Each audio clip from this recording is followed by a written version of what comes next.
Bom, boa tarde, boa noite, gente. A gente está aqui nessa mesa.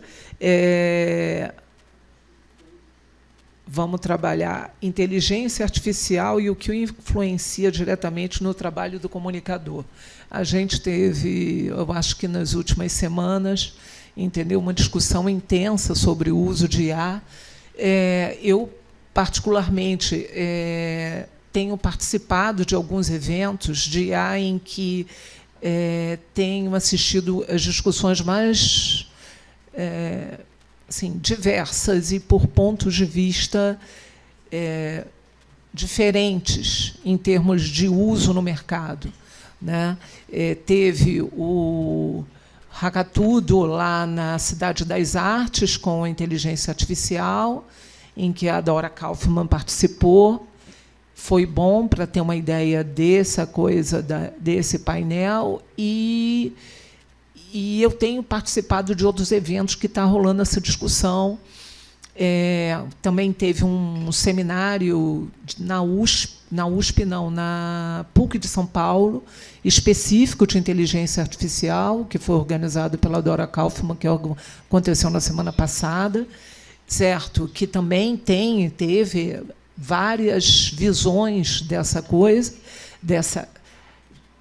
vamos dizer, esses conflitos que estão acontecendo, né, e as discussões, mas eu acho ótimo quando começa a discutir, porque a inteligência artificial estava passando batido. Na verdade, ela já estava sendo usada há muito tempo e ninguém estava discutindo, né? Então, eu acho que, quando suscita a discussão e quando começa essa polêmica, é uma coisa ótima, né? Estamos aqui nessa mesa para continuar essa discussão. Então, vou passar aqui a palavra, certo? Para a Ana Regina Rego, vamos por partes, vamos de lá para cá, que aí termina comigo. Para a Ana Regina Rego, certo, que da UFPI, a Rede Nacional de Combate à Desinformação. Depois nós vamos para o Álvaro.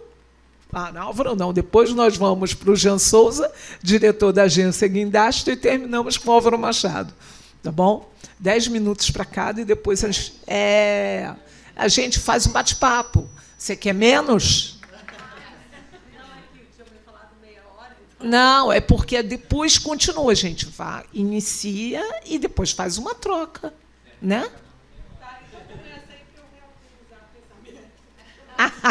Eu vou engolir 20 minutos na minha fala. Você vai falar meia hora, para depois, meia hora, a gente vai sair daqui meia-noite no painel. Então, tá bom, vou começar a fazer o caminho inverso. Eu me programei para 20 a 25. Eu também me programei, mas vou ter que compactar tudo aqui em 10 minutos. Está tranquilo. Eles mandaram um roteirinho para a gente. Gente, boa noite. Antes de mais nada, é um prazer grande estar aqui na ECO. Eu, como ex-aluno da UFRJ, de certa maneira, tenho um vínculo aqui com a instituição. A minha discussão, sim, o que eu estou trazendo para vocês aqui é um compacto do que eu elaborei há quase 8 anos atrás na minha dissertação de mestrado.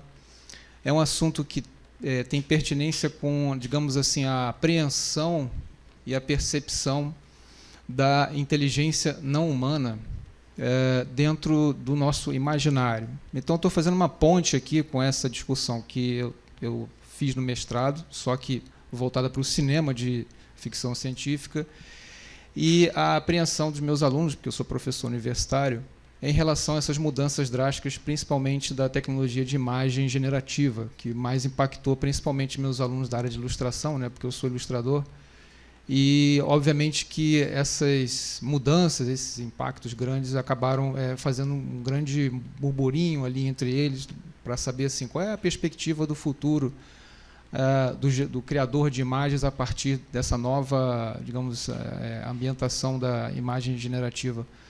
Luciano, você pode projetar? Já está. Sou eu que passo, vocês passam. Aí vou ter que passar muito rápido, né? Mas vamos lá. Aqui eu vou fazer só uma rápida... Cara, pode pular, porque não vai dar. Tem que ir direto para a discussão. Tá? Na minha dissertação, eu foquei na questão da relação do Android em Blade Runner. Acredito que a maioria de vocês conheça. Estou falando do Blade Runner original, de 82, né? E a questão da representação social, né? Porque a minha teoria principal no meu texto de mestrado é sobre as representações sociais de Moscovici. E eu faço, então, um estudo, uma observação, né, uma discussão teórica a partir dessa visão da teoria das representações sociais na relação entre o humano e o não humano na ficção. Tá? Vamos passar rapidinho aí, porque são muitas coisas que... Pode passar. Essa questão da tentação do Demiurgo é a ilustração daquele artesão, aquele criador que gera criaturas, e é uma espécie de falso Deus, né? Que é essa a apreensão que se tem ali do Criador. E uma das primeiras representações desse falso Criador vem com no folclore judaico com a figura do Golem, né, que é esse ser de barro, uma espécie de Adão imperfeito que surge. E a primeira, digamos assim, depiction, né, a primeira figuração de um ser não humano que é criado por um humano, pelo menos assim dentro do folclore europeu ali do século XIX, embora o conto aconteça, digamos, historicamente na Idade Média, mas a história é escrita no século XIX. Vamos passar rapidinho, porque eu tenho que fazer essa ponte aí. Tá? E tem os seres maquinais do século XIX. Então, no meu estudo, eu obviamente vi ali que a primeira apreensão do ser não humano ele está muito mais ligado à força e à maquinação do que propriamente algo que carregue inteligência. Ele ali é um servo mecânico que, obviamente, espelha o espírito da Revolução Industrial da época. Vamos passar? Como esse, por exemplo, o Autônomo de Mayadé, que ele realmente desenha e escreve, né, uma invenção do início do século XIX. Vamos passar. Tá?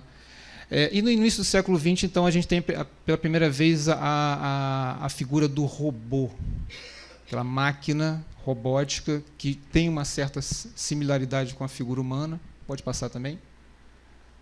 E aí eu trago aqui uma referência a um dos clássicos da ficção científica, Metrópolis, do Fritz Lang, né?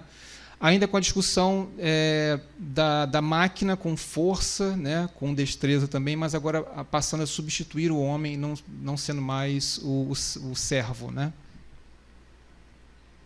Pode passar. Okay.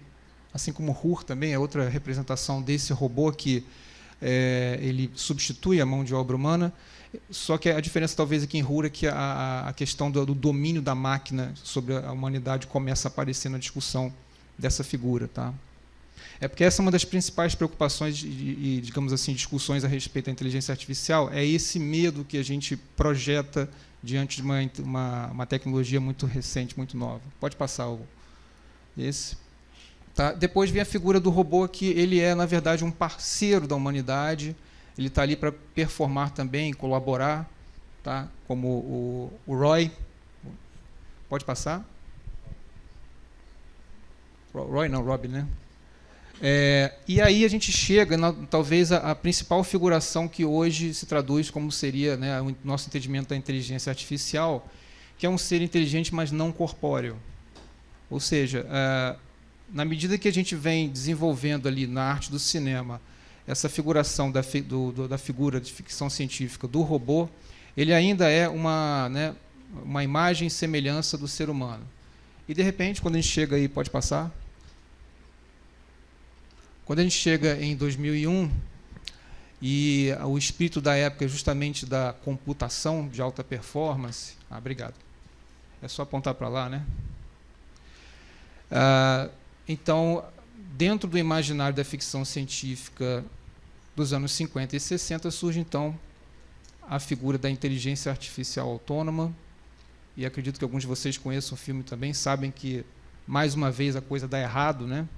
É sempre essa perspectiva assim, de uma inteligência que sobrepõe ao ser humano, ela vai e toma decisões no lugar do ser humano e, inevitavelmente, acaba prejudicando a humanidade. Tá? Esse é, talvez, o grande medo que eu mapeei nessas representações da inteligência artificial em si. Tá? Qual botão é esse? Não. Qual é o botão que passa? Passou? É que ele está passando de lado.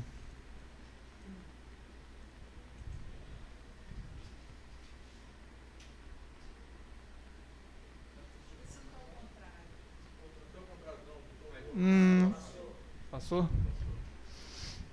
Tá, e nos anos 70 e 80 a gente também tem a representação, a gente volta à representação, na verdade, da inteligência corpórea, mas essa inteligência corpórea não é mais maquinal, robótica, ela é orgânica.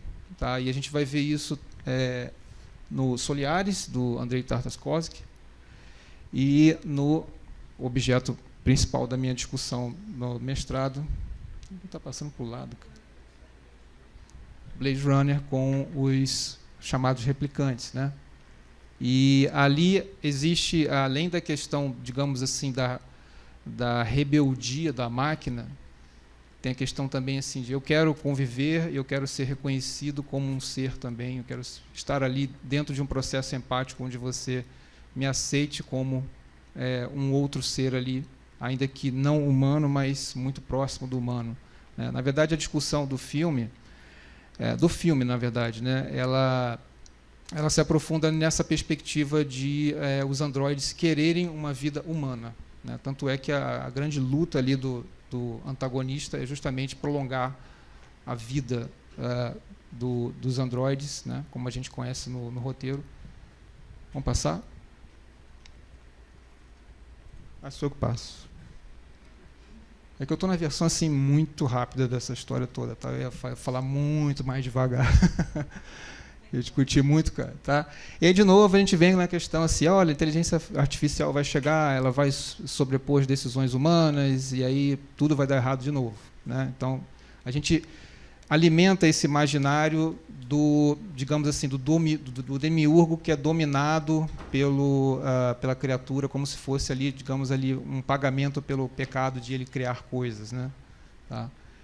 E aí, mais uma vez, o cinema vai alimentar essa percepção de que a inteligência artificial ela vai, de alguma maneira, sobrepor a humanidade. Tá? Mas, ainda assim, nessa época, você tem também a visão otimista dessa tecnologia que vai sendo criada, e aí o Data talvez seja uma das primeiras figurações assim, de uma inteligência artificial que é colaborativa, voltando um pouquinho na ficção científica dos anos 50. Tá? E a fantasia do confronto, que é quando se começam a se promover alguns eventos assim, onde você quer duelar ser humano e máquina, né? Como foi, não sei se vocês lembram dessa saga de jogos aí de xadrez do Kasparov e do Deep Blue, né? Nos anos 90, até que ele perde um jogo. E eu acho que a versão mais interessante, assim, ou pelo menos a que mais retrata o que é hoje a inteligência artificial para a gente, é a chamada alma do Big Data. E é em Ex Machina que você vê essa representação, ou seja, um androide, um ser artificial que ele é, na verdade, criado a partir de uma coleta de informações das redes sociais, né? Tá? Ok? Para mim são questões importantes aí que caem na discussão, tá? A aplicabilidade da IA em todos os setores de conhecimento humano, a questão ética da IA, o arcabouço legal, registro de imagem, tá? A extinção de funções, também a alteração de funções de trabalho, a otimização de processos, que é uma coisa que eu falo muito com meus alunos, né? Tá? E a abertura de novos horizontes e possibilidades. Então, assim, eu tenho uma visão muito otimista da inteligência artificial nesse aspecto. Eu vou só mostrar um exemplozinho aqui de uma coisa que, por exemplo, viabilizou uma ideia que eu estava engavetado há muito tempo e eu consegui fazer com inteligência artificial. Tá? Isso é só para exemplificar. Cerca de uns 20 anos atrás, eu me veio na cabeça assim, e se o Tim Burton fizesse um filme do Sítio do Pica-Pau Amarelo, como é que seriam os personagens do Tim Burton no Sítio do Pica-Pau Amarelo? E eu, assim, eu não conseguia colocar no papel, porque daria muito trabalho, e eu parava, começava a rabiscar e abandonava o desenho ou a pintura, porque eu sabia que seria uma coisa muito realista, daria um trabalho tremendo. Aí eu passei um mês testando o Midjourney, que vocês devem conhecer também como gerador de imagem generativa, e aí pedi para ele, depois de vários prompts, para criar o Visconde Sabugosa do Tim Burton. E, não sei se vocês reconhecem aí, a Emília, Pedrinho Narizinho, e uma versão um pouco diferente da Cuca. Todos eles gerados pelo Midjourney a partir de um processo, não assim instantâneo, mas depois de várias gerações ali para chegar mais ou menos no que eu queria. Então, assim, por causa da inteligência artificial, eu consegui colocar no papel, entre aspas, uma ideia que estava engavetada há muito tempo. E eu mostrei isso para meus alunos, olha a inteligência artificial ajudando uma coisa a ser implementada. Como assim eu consegui também, só para fechar minha fala aqui, eu consegui tratar imagens da minha família, imagens muito antigas, né, do início do século XX, porque antes eu tinha que pegar imagem por imagem, tratar, né, daquele processo lá de pincel do Photoshop, consertando ali a colar, e agora tem os filtros neurais do Photoshop que já aceleram esse processo, então eu simplesmente num dia só tratei 17 imagens. Então agora esse projeto é viável para mim. Então eu coloco para meus alunos essa perspectiva. A coisa vai mudar? Vai, claro que vai. Por exemplo, para quem trabalha com concept art ou com geração de arte para games, esse processo está sendo acelerado pela IA, sem dúvida nenhuma. A produção ela acaba ganhando essa otimização. Mas o poder decisório, o poder criativo ainda está na sua mão. A inteligência artificial não tem como substituir isso. Na verdade, ela traduz só os cacuetes criativos, vide essas modinhas de fazer avatar seu com cara de personagem da Pixar, porque isso daí é a denúncia de que existe ali um cacuete criativo. A inteligência artificial vai fazer isso. Ela vai, na verdade, indicar, olha, isso aqui já foi feito tantas vezes que ela consegue fazer sozinha. Tá? Fechei.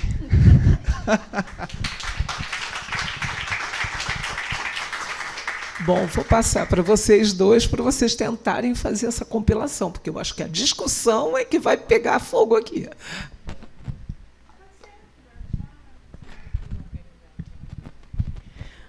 Bom, boa noite a todas, todos e todes. Estava nesse auditório aqui sábado, né? E voltando já hoje aqui novamente, né? Agradecer aos meninos aí pelo convite. Bom, o meu lugar é um pouquinho diferente do lugar do nosso colega de mesa, não? Passando já, correndo. Bom, eu sou jornalista, sou professora da Universidade Federal do Piauí, sou pesquisadora do CNPq, já presidi inúmeras associações do campo da comunicação. E a minha pesquisa última é muito voltada para o fenômeno da desinformação e é voltada exatamente para o trabalho da opacidade das plataformas, da IA primária. E eu não vejo nada de muito bom aí. Eu vejo uma potência muito grande de apropriação do que somos, transformadas em uma semântica de conceitos que minimaliza tudo. Então, o que tiram de nós não são dados, é a nossa experiência, são os nossos valores, as nossas crenças, as nossas memórias, os nossos amores e tudo que temos. Isso culmina com uma série de coisas, inclusive no desentendimento político, se eu estiver falando numa visada do Rancière, mas se eu estiver falando em Brasil, isso culmina em violência simbólica, violência física, assassinato e tudo que a gente tem visto. Isso vem exatamente dessa potência, dessa IA que já está no nosso meio há muito tempo e que nós não percebemos. Então, quando eu falo de inteligência artificial, que, na verdade, são modelos estruturais tecnológicos alimentados para determinados... Eu acho que não dá nem para eu passar, né? Eu vou falar sem passar para não cortar o raciocínio. Determinados problemas que teríamos, mas, na verdade, para criar necessidades. Para criar desejos e para vender produtos. Né? Só tem uma coisinha que eu quero passar lá na frente, que é o que foi lançado pela Human. Agora, bom, eu ia falar de ordens do tempo, não vai dar, vamos para frente, mas o que a gente está vivendo é uma nova proposta de ordens do tempo. Você passa para mim que você está de frente, por favor. E, nesse sentido, vendo a IA primária, ou primária, ou primitiva, ou inicial, pode passar, eu vou falando disso. Vendo a IA primária já trabalhando no nosso meio e sendo potencializada diuturnamente no modelo de negócio das plataformas, que nos engolem, nos vigiam, que faz uma curadoria de conteúdo que diz para onde está indo o nosso olhar e que determina quem de nós vai ter visibilidade ou não, nos colocam em disputa permanente dentro desse ambiente. Nós somos o principal capital, nós estamos no core business das grandes, das grandes corporações tecnológicas desse mundo. Vendo tudo isso, eu estou, infelizmente, no lado negativo. Agora, eu tenho uma filha que trabalha com mídias criativas, desenvolve material para cinema, adora tudo, mas também está com um pouco de medo, né, dentro desse processo. Então, a gente vai e volta. Oi! Deus, é porque a caixa de som está aqui. Eu vou ficar surda. Nesse sentido, clica nesse linkzinho aqui, né? Nós temos, na IA generativa, tanto uma potência de visibilidade como de opacidade. A gente olha para essa IA, a gente visualiza, a gente interage direto com elas, mas, por trás disso tudo, tem toda a digitalização da experiência humana por séculos, né? Esse videozinho é agora do dia 9, não? Ele foi lançado quinta-feira passada. Os cientistas e engenheiros de desenvolvimento da IA da Apple fundaram a Human, e eles estão lançando agora. Esse é o vídeo de lançamento do Bottom de inteligência artificial. Vai estar no mercado em abril, vai custar $699. Ela é alimentada diretamente pelo GPT-4. Saiu o ranking das IAs e o GPT-4 continua sendo a melhor. A IA do Musk, que chama Grok, acho que é Grok, AI, está em segundo lugar, aí ganhando do Bard, etc. O legal dessa IA é que é $790. Estou fazendo campanha já, né, para eles, está vendo? Sou contra, mas estou fazendo. O legal dela é o seguinte, e aí para a gente pensar, não vamos precisar nem do Google Tradutor. Não vamos precisar aprender língua. Mais ou menos no meio do vídeo, você simplesmente toca aqui, chega uma pessoa falando em espanhol, você toca aqui, traduz, e você já responde em inglês, e o cara que está com o PIN já... Então, você não precisa. Diferentemente desse roteiro de que cada tecnologia que vai chegando para nós vai ser vai causar uma catástrofe, vamos morrer. Não, nós não vamos morrer, nós vamos ficar burros mesmo, cada vez mais burros, cada vez mais inertes, etc. Porque se durante o desenvolvimento das revoluções industriais a tecnologia esteve sempre a trabalho de diminuir o trabalho pesado do ser humano, hoje a gente faz uma outra curva. Não significa, em absoluto, que a IA vai substituir a minha cabeça, mas significa que a minha cabeça não precisará mais desenvolver a potência do pensamento, que é a principal atividade do espírito. Nos transformaremos em comandadores, cultura do prompt. Então, clico aqui, não, aqui, porque o Musk vai botar dentro, né? Vai ser, aí a gente parte para a ideia do transhumanismo. Vai colocar o chip aqui. Entrando o chip em nós, isso já vai se conectar. E, ao invés de que eu possa desenvolver, pode parar o vídeo e continuar, por favor. Eu possa ter uma potência de pensamento crítico, eu vou ter um processo educacional, se não houver uma governança, pode passar adiante, uma governança primeiro, no processo de plataforma. Plataforma entra na semântica dos conceitos, não é plataforma coisa nenhuma, não é neutra, não é nuvens, são grandes computadores imensos colocados em desertos usando um grande número de recursos naturais. Então, não trabalham pró-meio ambiente, trabalham contra o meio ambiente. Nada disso, é dessa forma. Não são nuvens, não são plataformas, não são dados. Tem mais algumas coisas aí que a gente pode elencar. Pode ir passando para a gente. Aqui, né, a gente pode ver, eu acho legal a ideia do Floride de governança. Como a gente entra no processo de governança? A gente entra no processo de governança através da regulação pública, é necessário, mas também de criação de políticas públicas, aí sim, voltadas para o meio ambiente, voltadas para o combate à fome. voltadas para a gestão da humanidade. Simplesmente dizer que a IA criada pelas grandes corporações mundiais, elas vão fazer isso de livre e espontânea vontade? Não vão. Não é porque elas não queiram, é porque os seus criadores não estão aí para isso. Os seus criadores estão em outro processo. Agora, a internet como conhecemos, e a inteligência artificial como conhecemos hoje, 2023, provavelmente não seja a mesma de 2030. E os grandes, Larry Page, Zuckerberg, Musk e mais os outros, 2 ou 3, não estarão mais no comando. Por quê? Porque há um movimento de levante que está saindo. Novas plataformas estão surgindo, mas também não estão aí, não virão para nos libertar dessa coisa. Então, a nova ordem do mundo, ela não é disruptiva, que vai nos causar, mas nós estamos mergulhados nelas como uma coisa que, teoricamente, seria natural. Natural não é, ela é mercadológica, ela é tecnológica, ela é completamente monopolista, e é dentro desse processo que a gente se insere. Aonde está a resistência? Bem aqui, na criatividade. Harari diz, nesse ano, nas últimas falas dele, inclusive em várias universidades brasileiras transmitindo, que é o fim da criatividade. Discordo completamente. Discordo completamente, porque, nesse sentido, é pensar que não temos a potência da resistência em nós.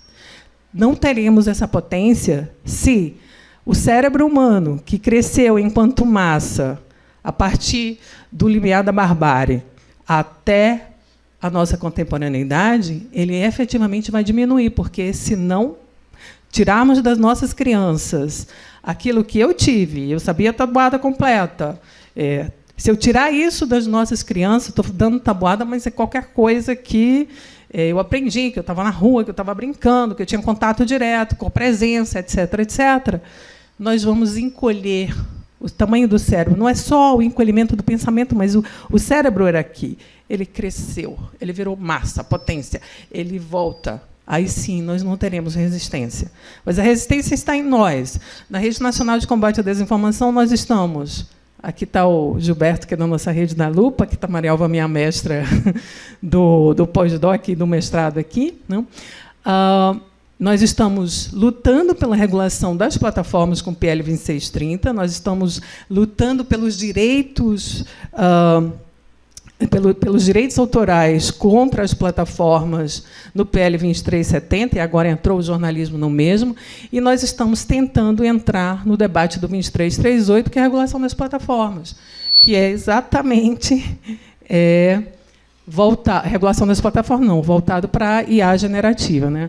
O Zizek diz o seguinte, diferente de antes, quando as inovações tecnológicas se voltavam para tratar a favor do homem, agora a inteligência artificial não é sobre o domínio da humanidade sobre a natureza. Não estamos mais sobre isso. Nós estamos renunciando. Nós estamos renunciando ao controle antropocêntrico. Isso pode ser, inclusive, muito bom, né? Porque o antropocêntrico não tem nada de muito bom no momento. Pode passar. E fechando... e só fechando, a ISO, que foi lançada agora, ISO 38507, de governança da inteligência artificial, já foi apropriada pela ABNT, e a única coisa que eu faço uma grande ressalva no texto dessa ISO é que ela diz que a IA é neutra. Não é neutra, o alfabeto não foi criado neutramente. A Google se transformou em Alphabet Google, comprando a DeepMind em 2015, exatamente como o lugar da ruptura. Ela não deixa de ser neutra apenas pelo seu uso. Não é só a produção de conteúdo nas plataformas que não é neutra, é a opacidade dela, é a estrutura que corre por baixo dela. Mesmo que a generativa tenha uma cara e eu possa olhar para o GPT e interagir com ele teoricamente, ele nunca foi criado para a neutralidade. E aí é em cima desse processo que a gente tem que efetivamente trabalhar. Obrigada, espero não ter passado dos 10 minutos.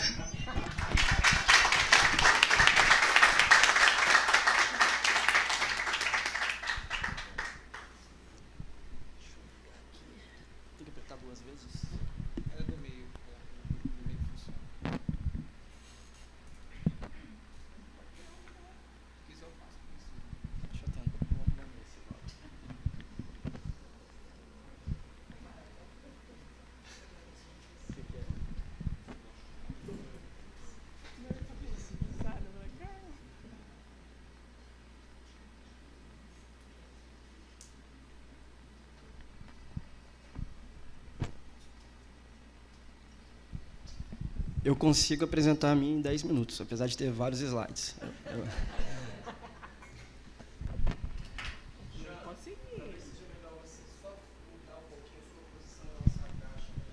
Ah, tá. Quer trocar de lugar? Já vem pro meu lado, vem pro meu lugar. Flecha pra cá, ó. Vamos lá. Mas eu acho que assim, ó, flecha um pouquinho mais. Assim que você um pouco mesmo já. Tá lá?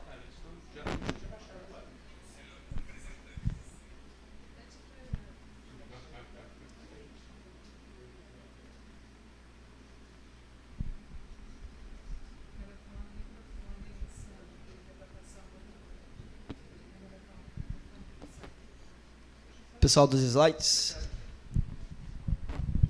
Newton. Ah, tá pegando, Dario? Tá legal.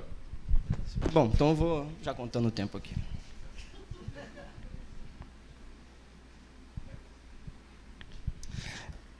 Bom, boa noite. Eu sou Jean Souza. Também sou... Oi? Luciano. Jornalista formado aqui pela Escola de Comunicação da FRJ. Agradeço o pessoal pelo convite. Eu tenho uma relação bem estreita com a FRJ. Assim, quem entra, às vezes, não consegue sair, né? Eu fui assessor de 2 reitores aqui da FRJ, de 2008 a 2019, mais ou menos. E tenho uma experiência que é muito focada em assessoria de imprensa, setor público, setor privado. Em 2020, no meio da pandemia, abri a minha própria agência, que é uma agência completamente virtual. É uma agência que o carro-chefe dela é assessoria de imprensa, mas a gente também trabalha com comunicação digital. Eu acho que eu estou no meio do caminho aqui, fiquei no lugar certo, porque tem uma pessoa aqui que trouxe a teoria com um viés otimista, né, em parte, e também eu tenho aqui, acho que ela vai querer me esganar aqui, porque eu vou falar dos bons usos que a gente fez na agência de inteligência artificial. Deixa eu ver se eu tenho... eu trouxe nos meus slides, eu queria ilustrar um pouquinho dos usos, então, se conseguirem abrir...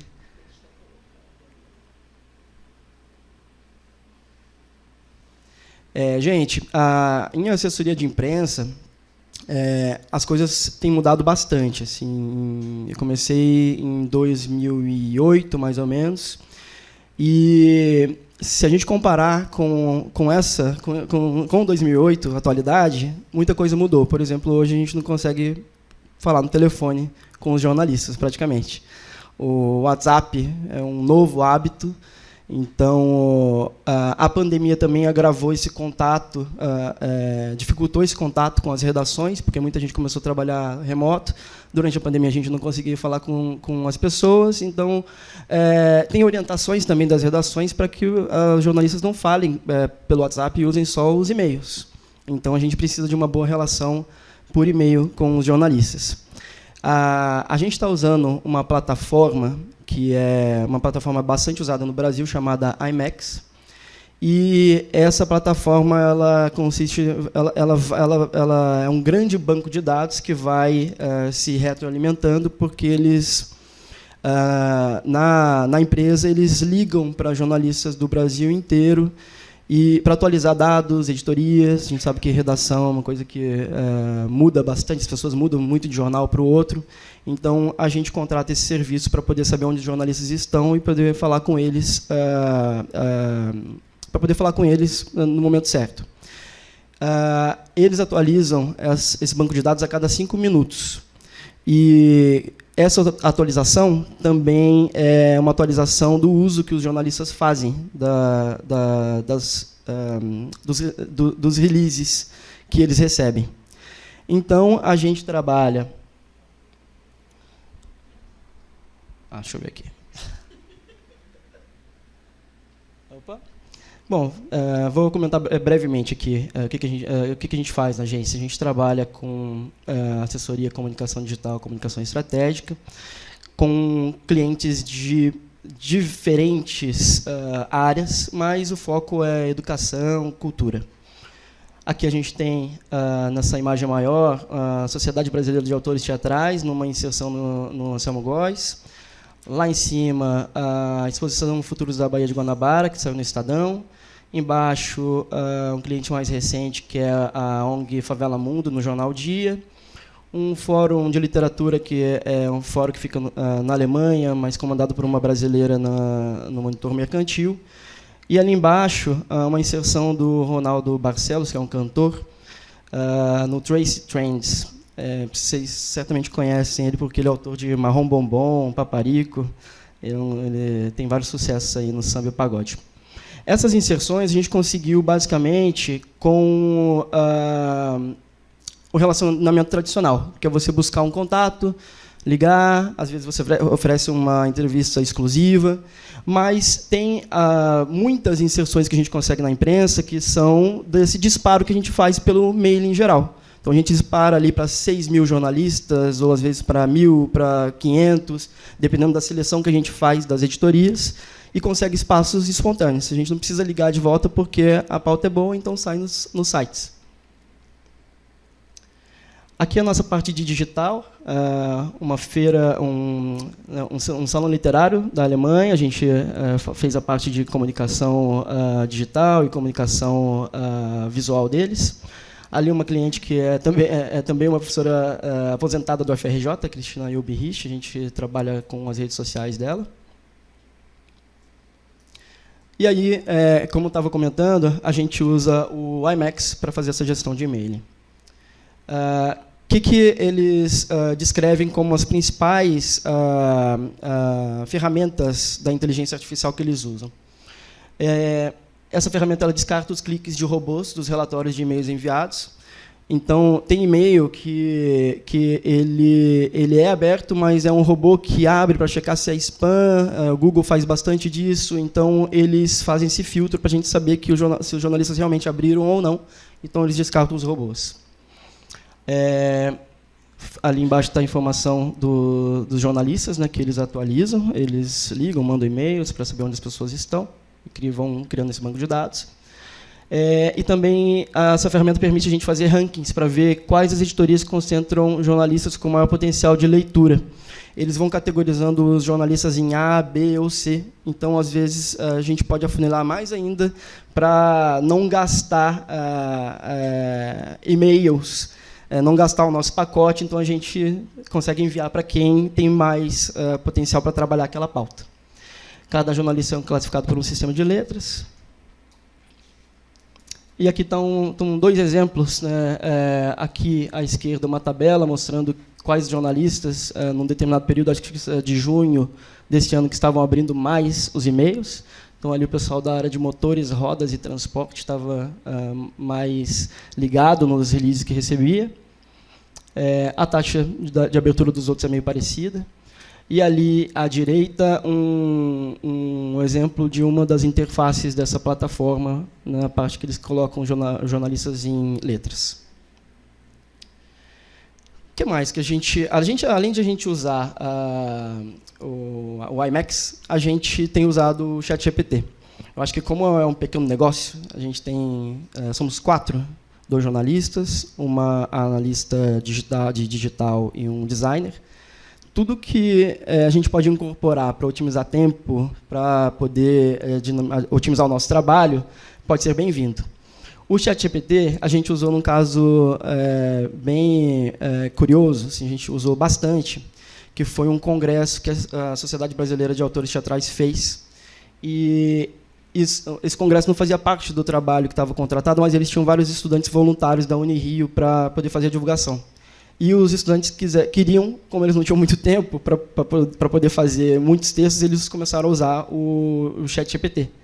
Então, a gente usou, por exemplo, para poder fazer os convites, para poder fazer os textos das redes sociais. Então, eles faziam e a gente ia ali fazer um filtro para ver se o texto estava bom ou não, se podia passar. Aí o prompt do ChatGPT eu trouxe para vocês poderem ver como que a descrição é bem detalhada para a máquina sobre o que ela tem que fazer. Isso aí é o comando. Então, a gente diz ali a data, o objetivo do seminário, o que é o evento, e ali embaixo pede para o ChatGPT, considerando as informações acima, elabore um convite para ser enviado por e-mail para membro de uma universidade. E aqui é a resposta do ChatGPT, que ele gera em 30 segundos, esse texto, ou 20 segundos. E a gente não consegue produzir isso aqui em 20 segundos de forma alguma. Ali, esse texto e outros textos, eles são bastante viciados. Então, a gente, se passar o olho para muitas redes sociais, para alguns textos, a gente percebe que ele, às vezes, exagera nos adjetivos. Então, todo o texto que os voluntários faziam, ele repetia que a pessoa era muito renomada. E a gente tinha que ir filtrando esses adjetivos. Ele falava que tudo era incrível. Então, apesar dessas palavras que escapavam, a gente conseguiu, dentro do tempo que a gente precisava, fazer uma comunicação do seminário, do congresso. Aqui está um exemplo de ferramenta para geração de imagens que a gente usou há bastante tempo já. Não é algo que a gente costuma fazer, é o Leonardo. Isso aqui a gente usou para essa cliente que trabalha só com comunicação nas redes sociais. Ela queria publicar um artigo sobre uma alegoria de um elefante que ficava amarrado, crescia amarrado numa estaca e ele não sabia do poder dele para sair daquela estaca, porque ele cresceu sempre amarrado ali. E a gente pediu para a ferramenta gerar essa imagem e ela gerou essa aí que a gente achou razoável para usar. Nessa época, e várias ferramentas ainda fazem isso, ela gera a imagem, mas com vários defeitos, né? A orelha fica estranha ali, tinha imagem que o circo estava dentro do elefante. A gente descartou várias e aproveitou essa. Eu não contratei um ilustrador e a gente não pagou por um banco de imagens e gerou essa imagem gratuitamente. Aqui está um exemplo de ferramenta que a gente usa para transcrever áudios. Então, para entrevistas, que antes a gente fazia uma entrevista, gravava, demorava 1 hora para fazer uma transcrição, a gente, usando o Pinpoint, que é do Google, a gente faz em 2 minutos. Ele transcreve e a gente vai ajeitando ali o texto. Aí eu trago uma questão, né? A gente está abandonando os profissionais. Eu até perguntei isso para o meu designer, como é que ele estava vendo o uso do Canva, por exemplo, que agora todo mundo usa o Canva. E é muito fácil a gente criar apresentações, vários documentos. E ele disse que hoje ele é mais solicitado para fazer projetos grandes que exigem um profissional, porque a inteligência artificial não dá conta disso. Hoje, então, a gente contrata o profissional por conta da massa crítica, da originalidade e da capacidade de revisar esses conteúdos que a inteligência artificial está gerando, mas ainda não substituiu a gente. Trouxe essa notícia aí que saiu na Forbes recentemente. Ela assim, bem louquinha, né? Porque é uma projeção muito estranha para um período de tempo tão curto. Mas é um tipo de notícia que a gente vê toda hora. A gente vai ser substituído, a gente vai ser substituído. Então, acho que tem a contradição que existe que é importante a gente conhecer e usar as ferramentas, mas a gente fica sempre com medo. O que vai acontecer com a minha profissão daqui a pouco? O jornalista, ele ainda vai ser demandado? E quantos vão ser demandados se a ferramenta está gerando conteúdo num tempo tão curto, né? E ela substitui muita coisa que a gente está fazendo. Obrigado, aqui são os contatos. Se vocês quiserem seguir, ele tem @ da agência. Se quiserem conhecer mais, só entrar em contato com a gente. Obrigado.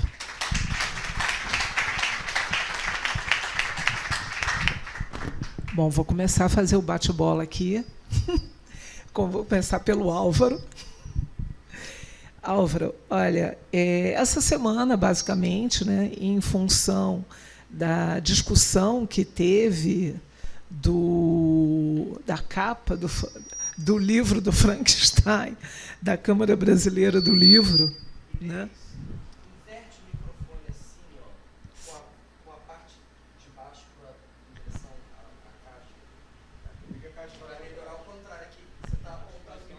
Assim?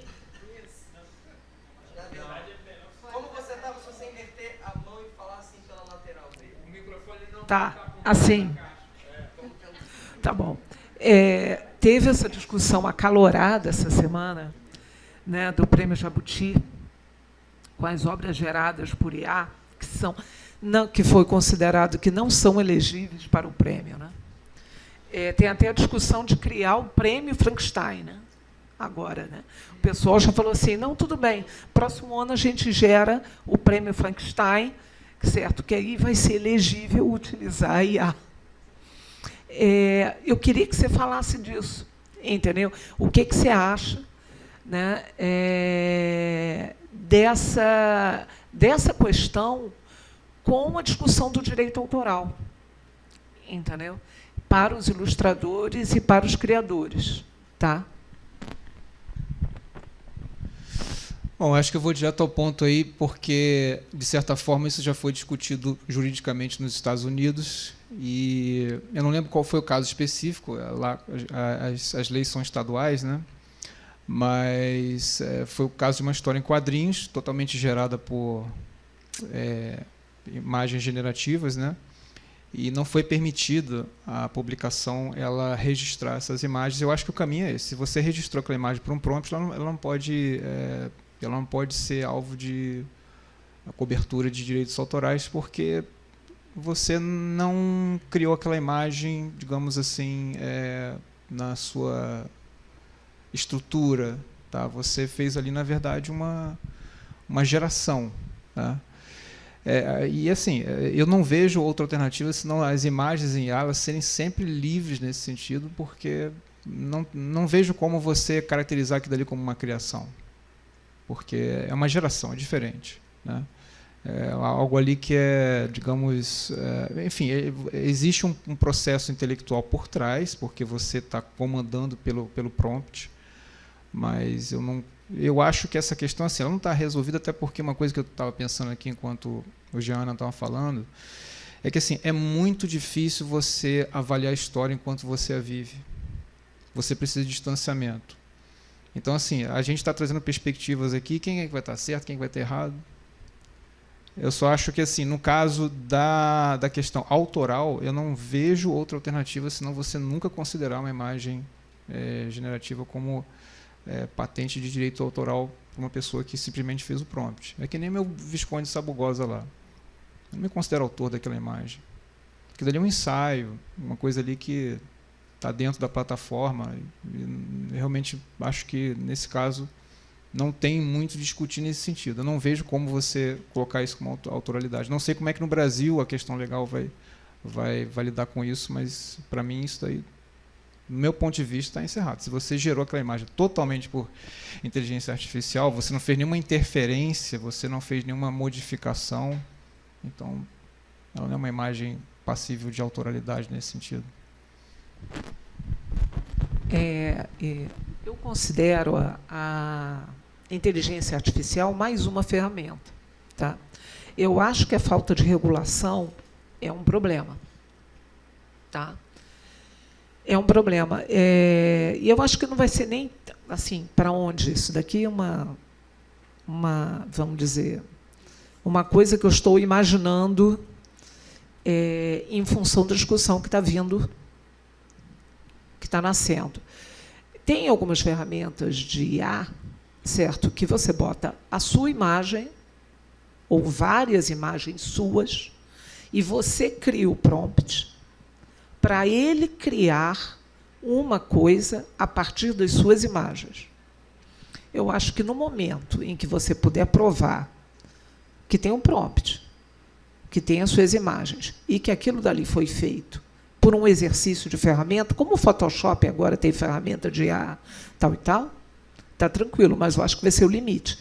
Totalmente pela IA, concordo com você. Eu acho que vai ter, tipo assim, vão tentar amarrar um pouquinho esse processo criativo dentro colocando só como ferramenta e não como usar imagens de um banco de dados que você não tem a mínima ideia de onde veio. Eu acho assim que você... Bom, eu defendo assim, a liberdade de criação nesse sentido. Eu acho que não há problema em você criar um livro, mas assim, você registrar essas imagens, não. Eu não vejo como você tem um processo onde você mostra que gerou essa imagem apenas por um prompt, não houve nenhuma interferência ali do artista. Acho muito complicado. Assim como o texto, né? Tá, então, nesse aspecto, eu não sei como essa discussão vai andar juridicamente, mas se eles já estão pensando em criar um prêmio só de inteligência artificial, eu acho assim, caótico. Assim. E eu penso muito assim, na imprevisibilidade do espírito humano de chegar e pensar o seguinte: agora que está todo mundo criando essas imagens com IA, eu até falo isso com meus alunos de ilustração. Olha quanto ilustrador autoral está começando a ganhar projeção, porque assim, ele está fugindo disso. Ele está indo para a pintura a óleo. Ele está explorando outros materiais, porque isso vai ficar cada vez mais raro. A inteligência artificial, assim, pelo menos no meu ver, por enquanto, ela está só apenas repetindo um cacoete ali. Tanto que é o que eu falo com eles. Eu tenho também alunos de design de animação. Por que esses personagens estão sempre parecidos com o da Pixar? Porque a Pixar já tem um cacoete de design de personagens. Eles vão ter que se reinventar, porque a inteligência artificial percebeu um padrão ali, né? Então é um momento, e eu sempre falo para eles que existem dois caminhos essencialmente para a carreira de ilustrador, né? Que é você ir para a área mais comercial e a área autoral. Eu acho que o momento é você explorar essa autoralidade, porque assim, o que eu mais vejo no Instagram são artistas metendo a mão na massa, fazendo pinturas em tela, explorando técnicas naturais, porque o natural, o físico, o tátil, ele ficou mais raro, né? E essa experiência ela vai ganhar mais valor. Porque a gente, durante a pandemia, nós ficamos enfurnados de reuniões online, NFT, tudo digital, tudo virtual. Então, assim, isso cansa. Tá? Eu acho até que, por conta disso, aquela experiência do Zuckerberg, Deus do céu, esqueci o nome agora. Do multiverso dele lá. Vira uma péssima hora, porque assim, está todo mundo querendo voltar para a experiência física. Isso daqui não se paga, entendeu? Você está discutindo num lugar físico, com pessoas próximas a você, sem máscara, né? Então, assim, é uma, digamos assim, uma experiência do viver que eu acho que vai ficar cada vez mais valorizada por conta do excesso do digital, né? E a IA, ela está, digamos assim, criando uma produção massiva de imagens, e essas imagens cansam. Agora, assim, corroborando um pouquinho assim, com o que a Ana falou, eu gosto de sempre encontrar pessoas com contraponto, porque acho que falar entre iguais é acabar rezando para convertidos, né? Eu também tenho preocupações assim, ligadas ao que a Ana falou, principalmente da modularização do pensamento. Tá? Isso é fundamental, ou seja, é você começar a caminhar sempre numa repetição. Eu acho que, por exemplo, a produção gráfica ela vem caindo de qualidade por conta disso. Eu tenho alunos assim, que estão acostumados com uma linguagem de meme que eu falo para eles, isso aqui é meme. Isso aqui é uma mistura caótica de coisas e não é para você fazer isso profissionalmente. Filtros, né? Então, assim, esse stream de produção de imagem constante, ela acaba também influenciando muito esse imaginário. E minha maior preocupação, também puxando um pouquinho as preocupações da Ana, é o que eu penso e chamo de desigualdade intelectual, ou seja, você vai ter cada vez menos pessoas interessadas em formação intelectual e cada vez mais pessoas interessadas só nesse stream fácil, nesse passar ali. Como é o nome daquela série? TikTok. TikTok é um negócio insuportável para mim, cara. Não sei como é que as pessoas gostam daquilo. Mas pega, é a linguagem, entendeu? Então, assim, aí como é que eu vou conversar? E como eu sou professor, alguns aqui também são professores, né? A gente tem aquela síndrome do Peter Pan. O aluno está sempre com 20 anos e a gente está envelhecendo. Então, assim, a distância geracional fica grande. Quando eu comecei a dar aula, meus alunos eram 5 anos mais novos que eu, então eu falava de coisas que eu vivi na infância, eles também. Hoje, a linguagem é completamente distinta. E eles vêm nesse stream, nesse excesso. Eu tento, às vezes, tirar eles assim, falar, olha, vamos filtrar um pouquinho, eu acho que a diferença vai ser essa. Mas eu estou percebendo um nível cair absurdamente. E isso que me apavora. Em tudo. Percepção, cognição, tudo. Tá?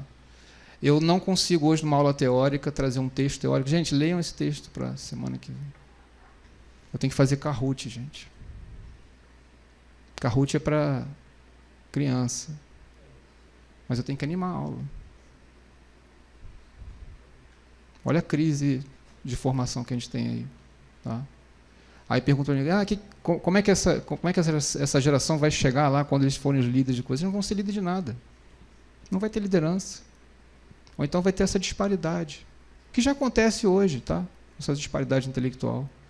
Isso é que me preocupa. Eu tenho uma visão otimista de certas coisas na IA como ferramenta, mas eu sei do impacto que isso causa no intelecto dessa galera se você ficar nesse stream. Por isso que eu falo para meus alunos assim, vem cá, estão preocupados com IA? Ah, sim, então. Quantos desenhos vocês fizeram essa semana? Ah, nenhum. Ah, então, para que se preocupar?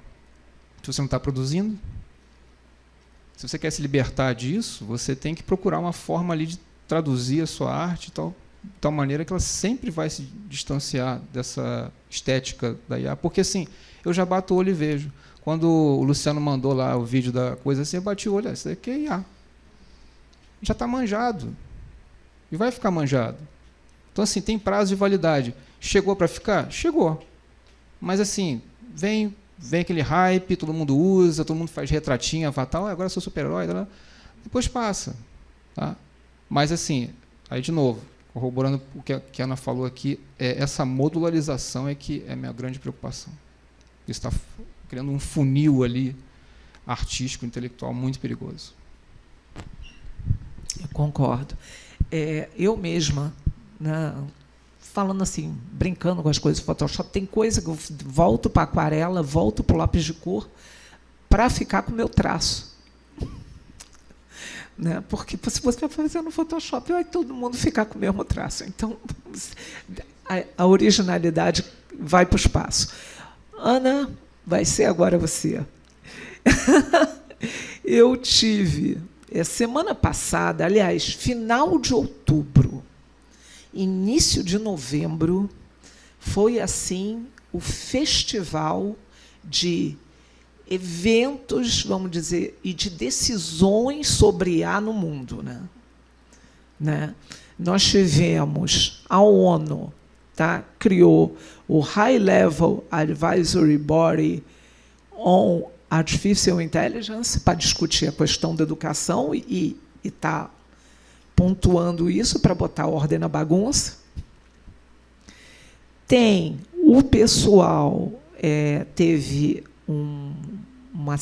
acho que uns 30 cientistas, pela conta foram 20 e tal, que publicaram, para mim não é artigo, para mim foi manifesto, Managing IA Risks in a Era of Rapid Progress.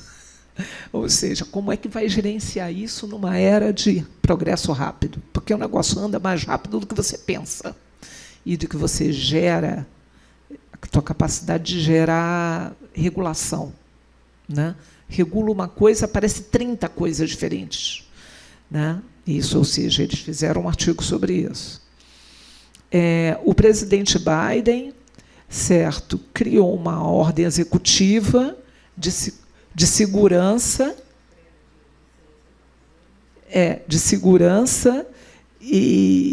ou seja, uma ordem, como se fosse um decreto, que é uma das preocupações deles, vai ser a eleição, né? Exatamente, de segurança, de ordem, de, sei lá, confiabilidade do sistema, certo? Estava aí. E, terminando, né? No início agora de novembro, teve a tal da reunião lá na Europa, que foi o IA Safety Summit, que foi do dia 1 ao dia 2 de novembro, colocando o Reino Unido, Estados Unidos, União Europeia, Austrália e China, concordando que a IA representa um risco potencialmente catastrófico para a humanidade. Chegaram a um acordo. Como é que a gente está nessa história? Como é que a gente está e como é que a gente não está? Eu acho que seria uma outra coisa sobre a ideia de catástrofe, né? Mas, para além da ideia de catástrofe, dessa ruptura de um SOA, de uma brecha no tempo, como agora Israel, Palestina, como inúmeras questões no Brasil mesmo, Brumadinho, Mariana, Chernobyl, etc., etc. Ou seja, uma ruptura na linha temporal. E a intervenção de um processo tecnológico, estruturalmente tecnológico, as grandes estruturas tecnológicas denominadas de inteligência, não? Elas vêm por outro fluxo. Elas não vêm para irromper aqui, elas vêm para te sensibilizar, te conquistar. É por isso que a preocupação com a inteligência, com a estereotipização, com a padronização, ela é permanente, porque nós não rejeitamos, nós assimilamos, nós acatamos e nós convivemos. Esse é o grande diferencial entre sofrer uma irrupção e o contínuo temporal ser transformado completamente, né? Para inúmeros filósofos, etc., e dentro das associações que a gente debate muito sobre a potência dessa tecnologia, é de uma irrupção civilizatória. É um novo processo para nós, Marialva comigo, que discutimos ordem do tempo, etc.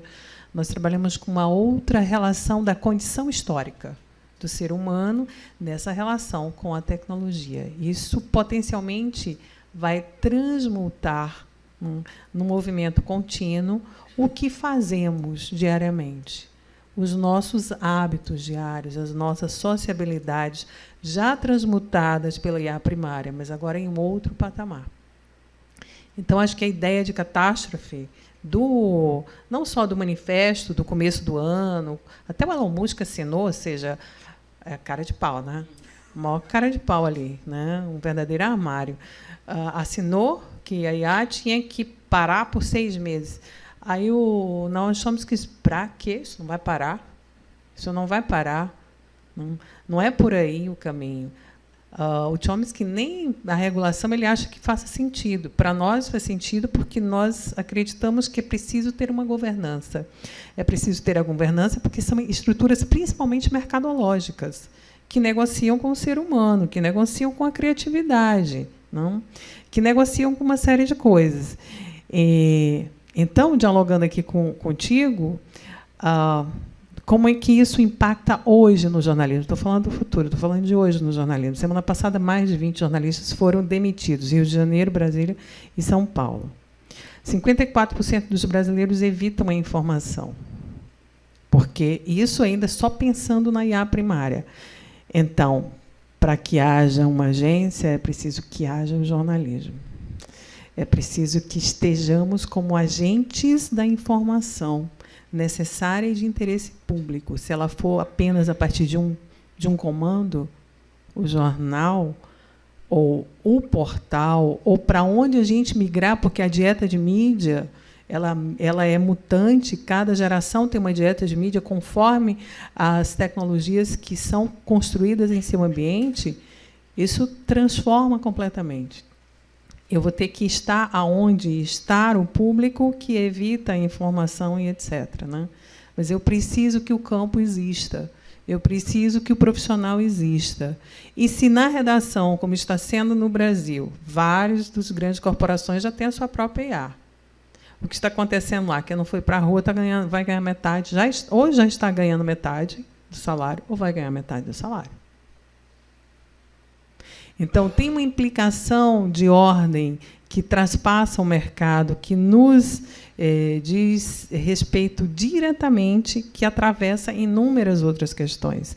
Não é apenas achar que o GPT pode facilitar a minha vida, mas, a partir do momento que ele foi extremamente confiável, eu sou desnecessário. Na criatividade, o meu marido estava numa dessas palestras do Harari, ele é arquiteto, e a pergunta dele foi assim: você está querendo dizer que não vai ter um novo Niemeyer, que não vamos mais ser necessários, que não vai ter um Picasso? Isso não existe. Isso não existe. Por quê? Porque, exatamente, a valorização vai ser do pensamento único, artesanal, Esse é o luxo. Esse é o luxo do presente e do futuro. Esse é o luxo.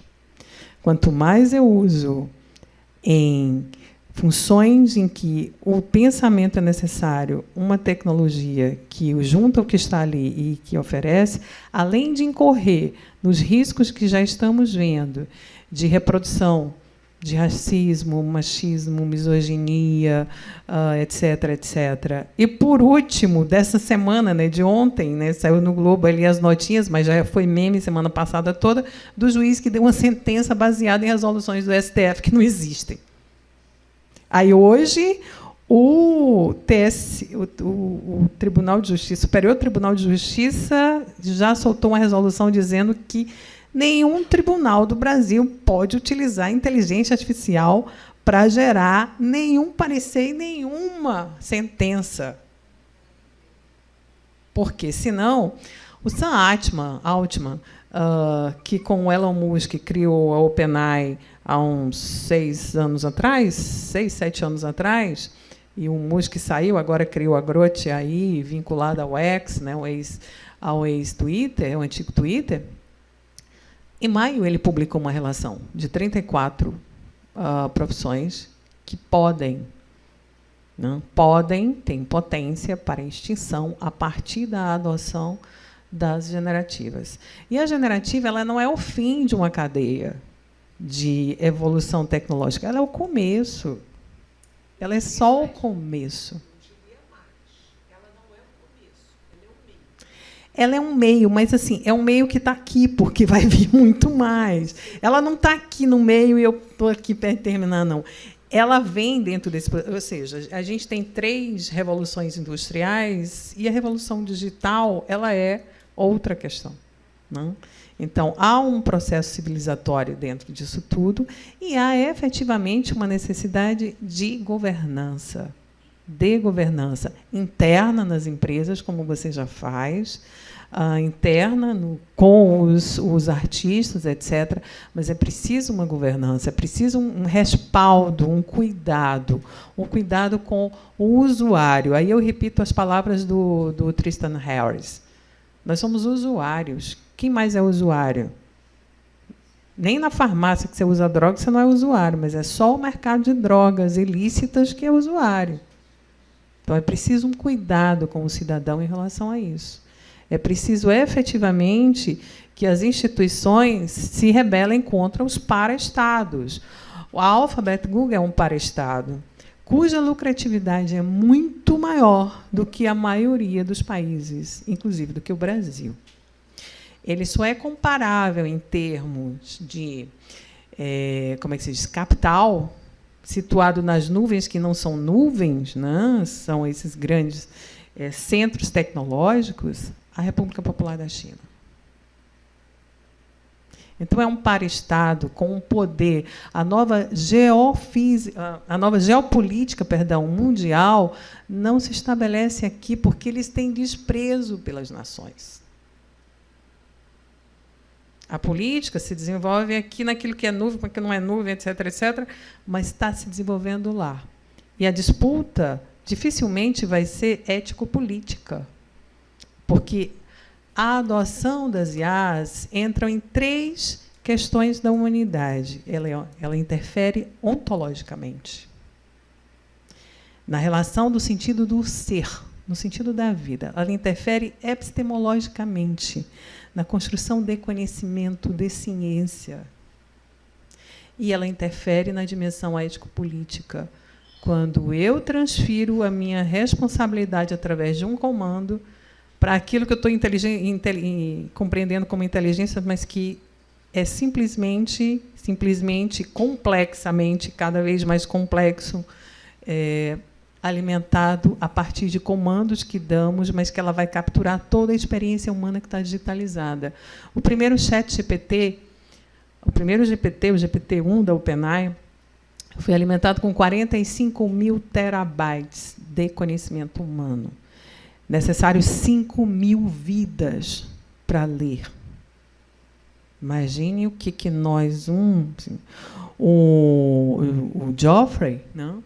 O Geoffrey Hinton, um dos criadores do algoritmo na década de de 60, ele diz que isso, ano passado, com o começo do ano, ele falou assim, o que temos, ainda não o GPT-4 estava lançando, o do Elon Musk saiu agora, o da Apple ainda era Palm 2 e não Bard. Então, ele disse, o que temos já é muito mais inteligente do que o humano, porque com muito menos ligações consegue fazer mais do que um ser humano comum. Então, aonde não é para ser assim, é a catástrofe final. A gente não vai morrer do nada. Assim, vamos morrer. Tem um desenho animado que é O Segredo dos Animais, que começa com uma cena em que o boi vai descendo com uma galinha na cabeça, sei lá o quê, uma montanha no esqui, e ele vai dizendo, aí ele vai bater no galinheiro, aí a galinha grita, vamos morrer. Não vamos morrer, não vamos morrer. Cai no galinheiro, não morre. Então, assim, a gente vai cair no galinheiro, a gente não vai morrer. Agora, a nossa situação de relação com essa nova ordem do mundo é que de máxima importância. E a academia, e a criatividade, né, o lugar desse movimento, é o lugar da comunicação, o lugar do pensamento, isso sim vai precisar ser resistente cada vez mais. Não é nada inovador, a gente sempre fez isso historicamente, mas temos uma nova ordem temporal. E para quem pretende, nesse sentido, trabalhar e deixar legados e contribuir com o bem-estar social do seu lugar, né, não dá para simplesmente aceitar aquilo. Embora eu já vou comprar o negócio do PINzinho na hora que lançar. Até para criticar, né? Eu vou te falar, eu estou com medo desse PIN, tá? Não vou comprar, não. Eu estou com medo. É igual aquela história de ter inteligência artificial, Alexa em casa. Não me bota esse negócio aqui, pelo amor de Deus. Vou ouvir tudo que eu estou falando em casa. Estou fora dessa história, tem um espião dentro de casa. Eu sei disso, mas eu acho que ela é pior, porque isso daqui eu desligo, entendeu? Mas eu boto ele numa gaveta lá, ele fica lá. Eu só ligo a hora que eu quero. Bom, agora já...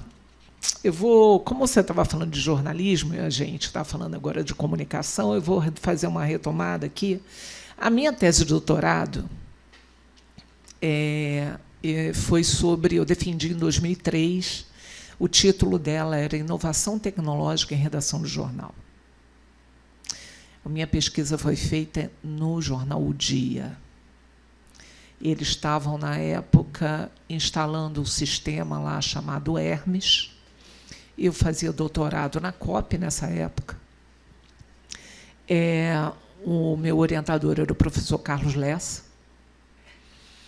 E uma coisa que eu falei quando eu cheguei no trabalho de campo, porque eu fiquei na redação do Dia vários dias, quase um ano inteiro lá, plantada lá. E a conversa foi o seguinte: Inês, que modelo de produção você está vendo lá? Nem nada que vocês me deram para ler. O modelo de produção não é esse que está no livro. Aí ele falou assim, então você vai ter que procurar saber o que é. Eu, beleza.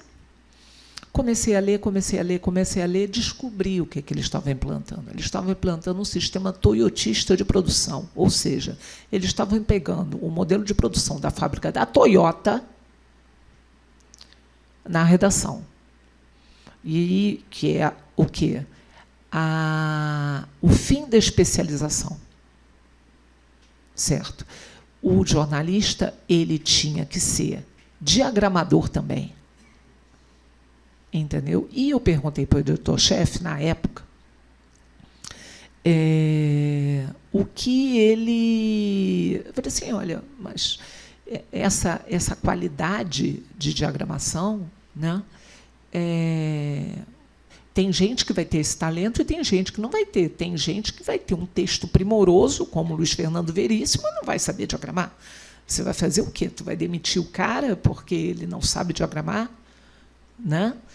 E ele falou assim, não, porque aqui o processo de trabalho não é mais para ir para a rua, nem para pegar matéria, nem para criar matéria. A gente está trabalhando com as agências de notícia. E aí eu devolvi Eu falei assim, então você vai trabalhar com agência de notícia, todo mundo contrata agente de notícia, os jornais vão ficar todos pasteurizados, certo? Porque todo mundo está indo na mesma fonte. Muito parecido com o que está acontecendo com o IA, só que em outro contexto, certo? Todo mundo está bebendo da mesma fonte, como é que você está vendo coisa diferente? Não, você está vendo a mesma coisa com prompts diferentes, né? E aí você começa a ter o começo da queda do jornal. Por quê? Se eu leio a Folha de São Paulo e tem a mesma matéria, se eu leio o Globo tem a mesma matéria, se eu leio não sei quem, o Estadão tem a mesma matéria, se você não tem mais matérias originais, se você não tem mais conteúdos que são diferenciados para cada editorial, cada linha editorial de cada jornal, para que você vai comprar 2 ou 3 jornais se você vai ter a mesma coisa? Né? E aí vou chamar você para essa questão do IA. Né? Porque eu vi isso em 2003, eu defendi em 2003. Certo? Eu só estou vendo o mercado ficar mais enxuto, a exigência cada vez maior de tempo de trabalho, né? Vocês estão sendo, o trabalho está ficando cada vez mais precarizado. E eu queria, e você estava falando aí das facilidades que o IA dá, tal e tal, na verdade, as facilidades de pasteurização. Está todo mundo ficando com gosto de queijo prato, né? Ou seja, tudo igual. O que você está vendo da tua profissão? Como é que pode sair dessa armadilha?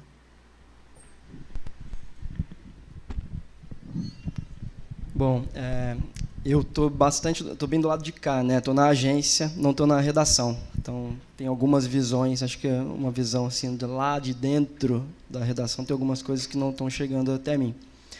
Mas esse momento que você coloca, das pessoas tendo que se dividir, acho que foi um momento que eu peguei quando eu me formei. Que o jornalista estava tendo que, aqui no celular, ele tinha que fotografar, ele tinha que fazer o vídeo,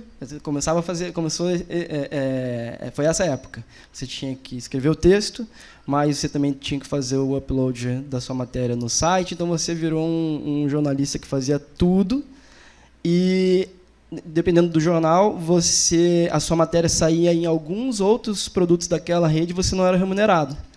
Então, você estava sendo pago por um trabalho, mas estava fazendo vários. E aí, de lá para cá, eu vejo isso também mudar um pouco, porque o jornalista que estava lá fazendo um monte de coisa, agora ele está... o que continuou na redação ainda, porque não passou pelo passaralho, ele está tendo que se dividir por outros trabalhos. Ele está trabalhando em mais de uma redação, ele está tentando uma outra carreira.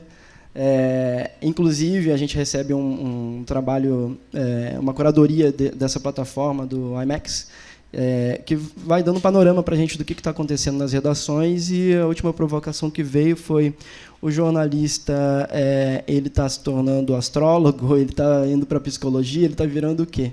Tem muita gente que está mudando de carreira, muita gente está indo para programação. Então, as redações estão bastante ameaçadas por muitas coisas. E enquanto você estava falando da pasteurização, eu estava lembrando de outra coisa que também está no site, porque como o jornalismo ele vai se enxugando, ele vai morrendo, alguns jornais estão muito ameaçados ou acabaram. Outro dia a gente queria falar com o Fluminense, e o Fluminense parecia que tinha acabado. Aí, semanas depois, a gente viu que o Fluminense ainda estava online, mas ele estava reproduzindo notícia de agência, né? Então, provavelmente, não tem muita gente lá para dar a notícia, para apurar, mas eles estão reproduzindo alguma coisa. E os jornais que permanecem, eles estão com aquele monte de notícia que são são desinformação dentro dos portais. Então, você vai ver aquelas fórmulas mirabolantes para emagrecer, ou então uma notícia de celebridade, você ali está gerando clique para aquele jornal gerar renda, mas o que você está acessando? Você não está mais acessando o jornalismo. é um monte de notícia sensacionalista ou falsa até. Os portais estão ajudando a reproduzir essa cena aí. E imagino que várias dessas notícias, desses portais loucos, são gerados por inteligência artificial. Porque você pode falar sobre celebridade, que é uma coisa que rende. E o Jornal Dia, por exemplo, sempre teve sustento bem forte com notícias de celebridade. As notícias que você vai ver são de um título que não corresponde ao que está lá. Então, tem muita coisa sendo produzida, provavelmente por as IAs, e que estão dentro desses jornais. Aqui do lado da agência, eu acho que a gente está usando para coisas que são muito simples. Eu preciso fazer um convite para um evento, um documento para uma empresa. Então, isso eu acho que não tem muitos problemas. A gente dar um comando e depois fazer um ajuste. Mas a forma que a gente encontra para sobreviver junto com o jornalismo é fazer a apuração. A gente vai buscar histórias das pessoas que estão envolvidas nas pautas. Então, a gente não vai falar só que o evento vai acontecer, que a ONG, por exemplo, com a qual a gente trabalha, ela está formando uma turma de alunos que vão trabalhar com maquiagem decorativa para o carnaval. A gente vai um pouco além. Então, a gente vai lá conhecer a história de cada pessoa, de algumas pessoas, né, que tiveram a vida modificada porque fizeram o curso. Então, a gente vai apurar, a máquina não tem como fazer a apuração dessa história, mas, ao mesmo tempo, a gente está apurando porque a redação ela não tem a pessoa para apurar. Então, você já entrega a história pronta, o que é um risco também para o jornalismo, porque ele recebeu a história da gente. Ele podia descobrir outras coisas se ele fosse a campo, né? Acho que, em resumo, é esse cenário.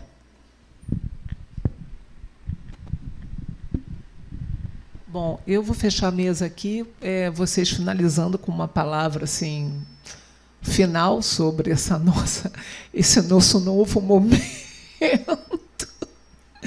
certo? Tentando ver se a gente consegue trazer um pouco mais de governança, voltar às origens da apuração e da criação na mão para furar essa bolha, né? E vamos ver como é que a gente consegue sobreviver a esse novo momento de governança.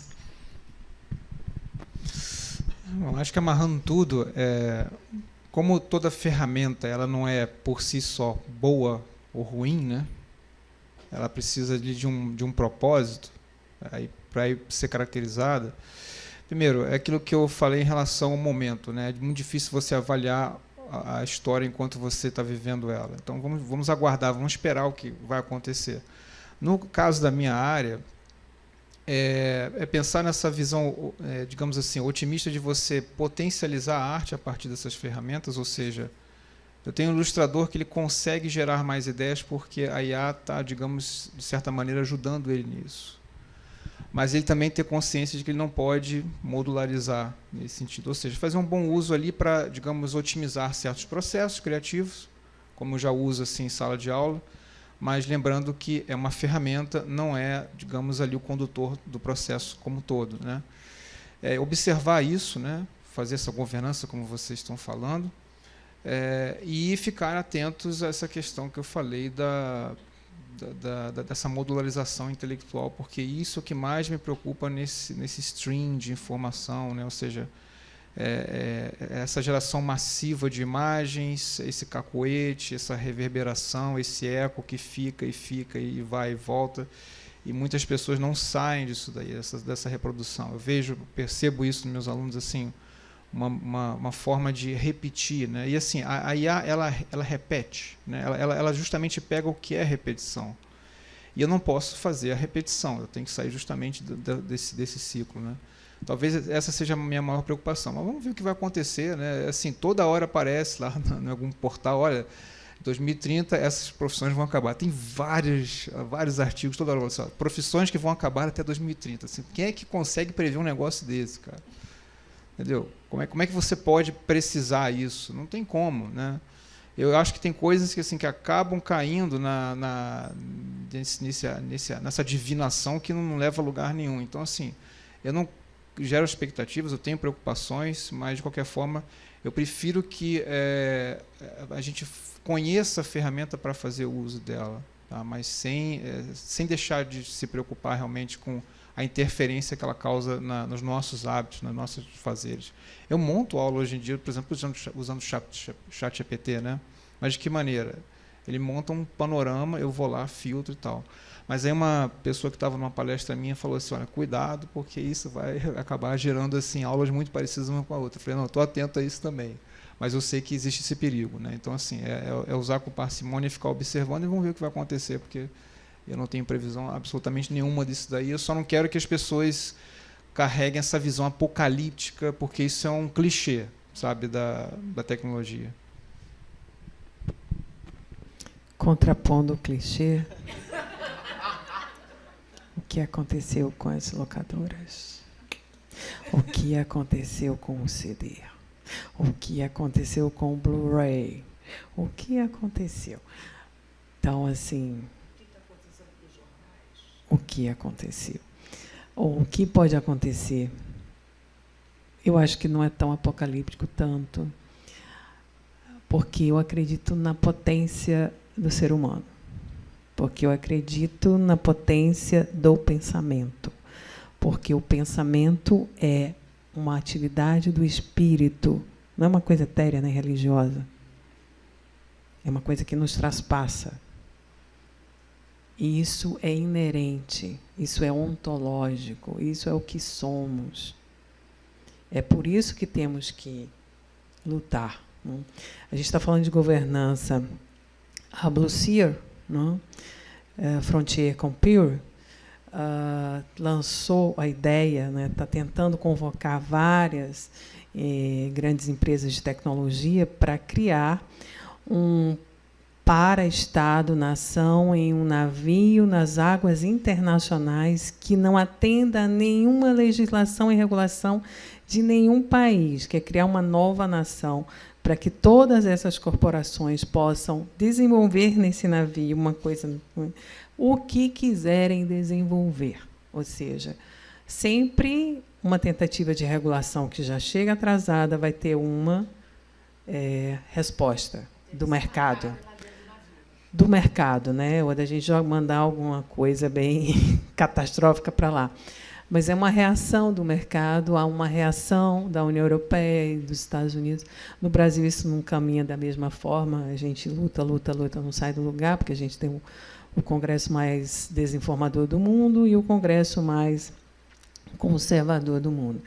Então, assim, não é catastrófico, mas também não é tão, sabe, não é a gente não está aí em alguma coisa muito leve em cima disso. Para o jornalismo, enquanto jornalista, e que até 2 meses atrás mantinha a coluna do jornal, agora não consegui mais, né, não tem mais tempo, eu vejo um futuro passado, um futuro ancestral. Como se formou o jornalismo? Como diz o Bourdieu, o encontro entre o news e o comments, entre a opinião e a informação. Isso conformou o campo. Agora, essa informação diária, pequena, da estrutura do lead, da pequena notícia, etc., isso, com certeza, vai migrar para um lugar que não precisa pensar. Agora, o jornalismo que precisa chegar à sociedade com uma análise panorâmica de contexto, com uma história bem contada, que eu consiga restabelecer o contrato de leitura rompido, esse jornalismo tem futuro. E esse futuro está no passado. Ele é ancestral. E é por aí que a gente tem que ir. Assim como na criatividade, na arte, se utilizar, ver a IA como ferramenta e não a IA como o lugar onde eu vou depositar o meu conhecimento. Se você fizer isso, se você se acomodar, Eu falo você, mas não é você, somos nós, é a comunidade inteira, é a sociedade inteira. Se você se acomodar e repassar, vai chegar um momento em que alguém acima de você diz: aquele está fazendo melhor que você. E é por aí que a gente... Né? Então, eu acredito muito nesse processo de conhecimento ancestral, me apropriando da ancestralidade jornalística para pensar isso. Nada melhor do que o jornalismo do século XIX, né, Maria Alva, para nos ensinar muito. Obrigada, gente. Boa noite. Bom, eu acho que eu sou mais pessimista que otimista, mas quando eu penso aqui no futuro, eu não consigo ver essa IA descolada dos outros cenários, né, que estão ameaçando a gente, a crise climática, a extrema-direita que está muito poderosa. Então, acho que essas duas outras coisas, acho que me dão mais medo do que a IA, mas nós estamos ali no meio, né? Então, tem muita coisa aí ameaçando a gente.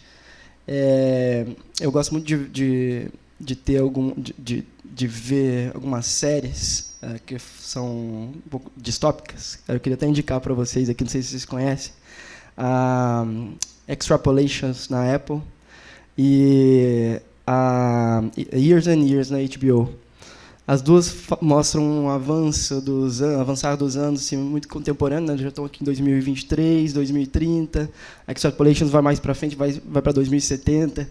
Então, eu fico com as imagens das séries na cabeça e vejo muita coisa acontecendo que eles estão projetando. Não sei, deve ser alguma coisa meio sádica assim, da minha parte, mas eu acho legal dar uma olhada nessas produções para a gente imaginar o que pode acontecer. Em relação ao jornalismo, eu vejo também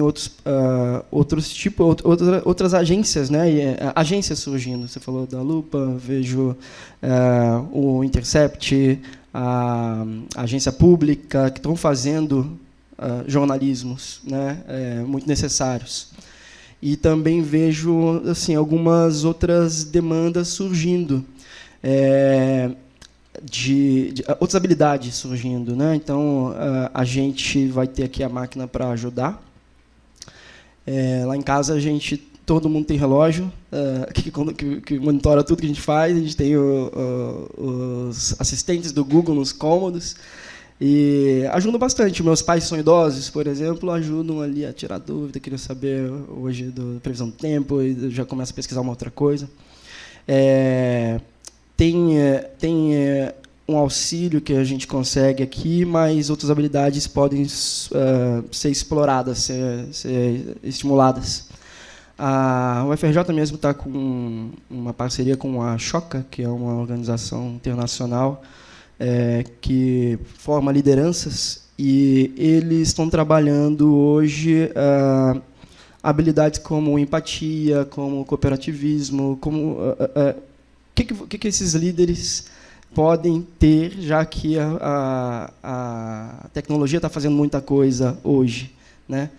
Então, eu acho que o cenário hoje é caótico, é distópico e isso está exigindo novas habilidades da gente. É isso, obrigado também. Bom, obrigado, Álvaro Machado, Ana Regina Rego e Jean, entendeu? Pela discussão aqui, que foi muito... Pois não, vai, lógico, certo. Estou agradecendo a eles pela coisa, agora vou passar para as perguntas.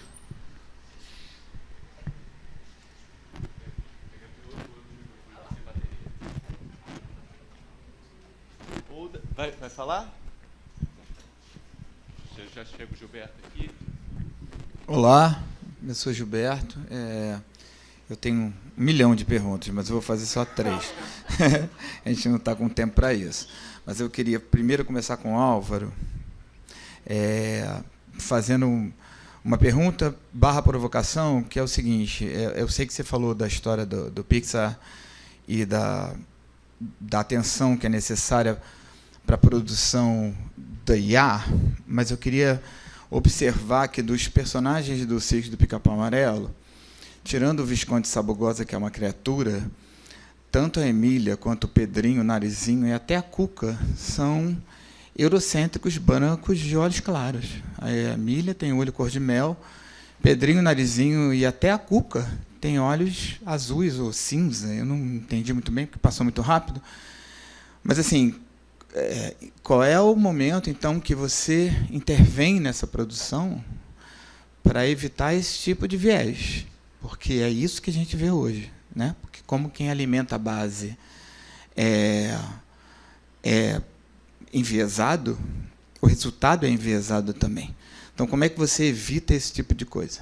Né? Assim, no teu dia a dia e até no trabalho de produção imagética e no trabalho também de professor, né? de sala de aula.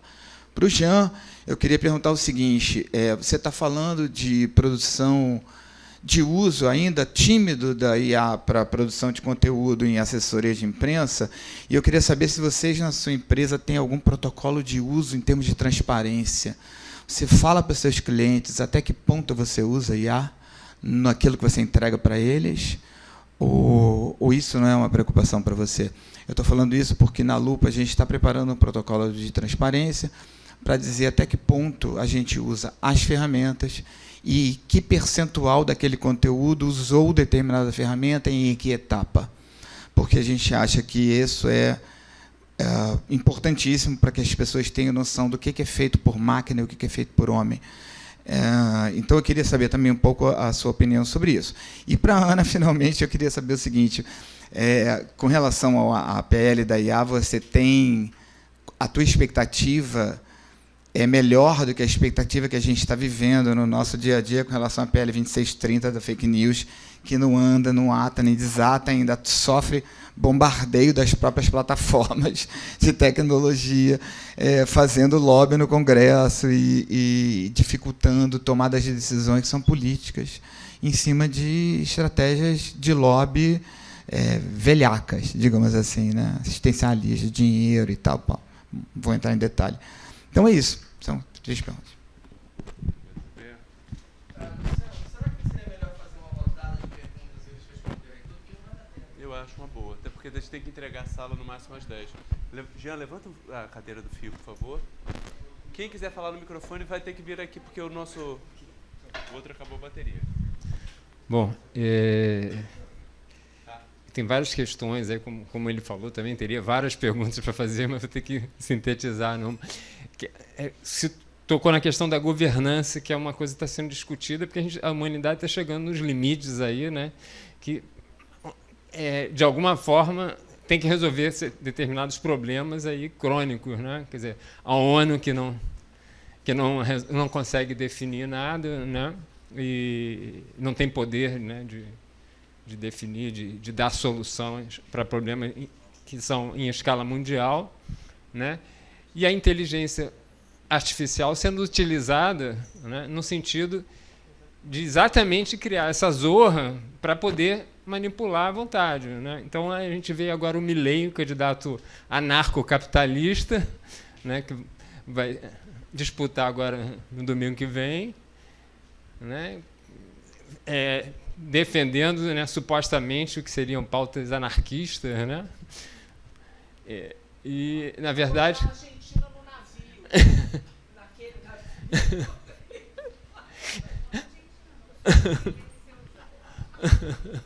Não, a pauta dele é essa, botar a Argentina. Pois então, quer dizer, a gente tem que pensar seriamente nessa questão de governança e isso passar a ser uma questão em escala mundial, né? Porque a gente tem que pensar nessa escala. Não adianta a gente pensar no Brasil, já era. Essa estrutura já está acima dos estados. Não é à toa que surgiu, né, quer dizer, Davos, né? Tem gente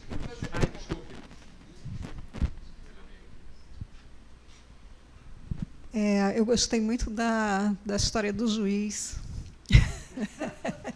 Eu acho que ela mostra, de uma certa forma, que a inteligência artificial ela não substitui o conhecimento humano, né? Para você poder usá-la bem como uma ferramenta, você tem que ter conhecimento também para ter uma visão crítica sobre o que ela te devolve.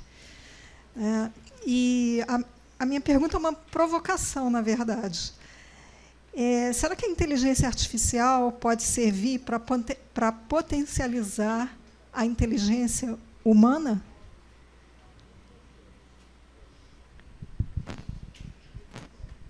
Eu acho que pode, tá? Boa noite. Eu queria fazer primeiro um comentário sobre o que o Álvaro falou, de a IA ela ser generativa e não criativa. Recentemente eu fiz li alguns artigos sobre isso, sobre essa questão, né, da regulamentação e dos direitos autorais, e muitos deles, né, alguns autores do direito, eles tratam a IA como uma ferramenta igual à câmera digital, a câmera fotográfica, desculpa. Então, você falou, né, que não considera autor de uma arte, mas assim, eu vejo, mesmo sendo uma geração, esse seu primeiro pensamento, para mim, pode ser, sim, considerado algo artístico, né, que você poderia se apresentar como autor, mas aí enfim, é minha visão sobre o assunto que, enfim, ainda vai ser muito debatido. Eu tinha uma pergunta para o Jean, aproveitando que o Gilberto falou sobre o protocolo de transparência, eu queria saber se tem algum código de ética e conduta na sua empresa, né, e seus colaboradores para o uso, né, no que vocês usam, que pode usar, se tem algum limite, algum documento mesmo, porque eu vejo, por exemplo, a agência pública, ela até divulgou isso, né, como que ela usa a inteligência artificial dentro da empresa. Obrigada. Opa, tudo bom? Bom, para quem não estava aqui no início, eu até apresentei no primeiro segmento, meu nome é Luiz Felipe. Eu só queria começar com um adendo para o que você falou agora. Outro dia eu vi, apareceram, pediram para montar uma imagem generativa, seres humanos idealizados, foi a base. E sem maiores explicações para a máquina. Apareceu um corpo de um homem e uma mulher atléticos, belos, altivos e caucasianos. Quem é que está programando esse troço? Mas, enfim, a pergunta... vamos lá. Por que, digamos, arte generativa é particularmente ruim para os profissionais, mais do que, sei lá, o desktop publishing, quando virou a norma, foi para todos aqueles ofícios ligados à gráfica, à impressão, que da época do analógico, que deixaram de existir? Por que essa parte agora é o prenúncio do apocalipse, entendeu? Eu ainda não estou particularmente entendendo isso, enfim. Obrigado. Fernando, professor? Eu não vou fazer pergunta nenhuma, porque já foram feitas muitas perguntas muito interessantes. Só queria fazer um pequeno comentário rápido. Uma pena que o senhor que estava aqui não está mais. É um encontro com o mercado, né? Mas é interessante que essa mesa já deixa bem claro que aqui é o lugar de pensar essa exterioridade dessa legitimação do mercado, né? Porque não é o mercado que vai pensar necessariamente no meio ambiente, não é o mercado que vai pensar necessariamente o que deve chegar na indústria farmacêutica, não é o mercado que vai questionar se desinformação é lucrativa ou não para as plataformas de comunicação, né? Então, eu queria agradecer a presença de vocês e vamos continuar esse debate amanhã, porque é bem importante a gente fazer, de fato, um encontro e manter essa exterioridade a essa legitimação do mercado que não está dada, né? Porque a gente tem essa tendência, que é do próprio capitalismo, de achar que, porque é o mercado, a legitimação já está dada. Como foi a pergunta do senhor, que a gente entendeu claramente, né? Mas será que a gente quer mesmo ver tudo que está sendo produzido aqui na Netflix? Será que a gente quer que a Netflix seja esse modelo de distribuição, né? É isso. As perguntas, eu me sinto contemplado por todas as perguntas, especialmente as primeiras do Gilberto.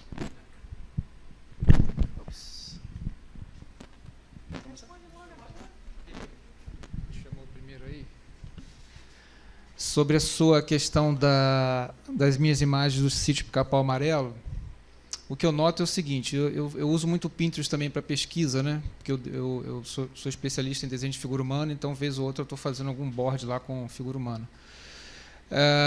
Se você coloca, por exemplo, homem e mulher, a princípio vai aparecer um homem e mulher brancos. Então, quando eu gerei as imagens, eu não especifiquei uma raça. Ele gera um caucasoide. Uma coisa enviesada dessa maneira. Se você quiser, por exemplo, numa pesquisa, colocar, eu quero uma mulher negra, você tem que qualificar. Entendeu? Existe isso.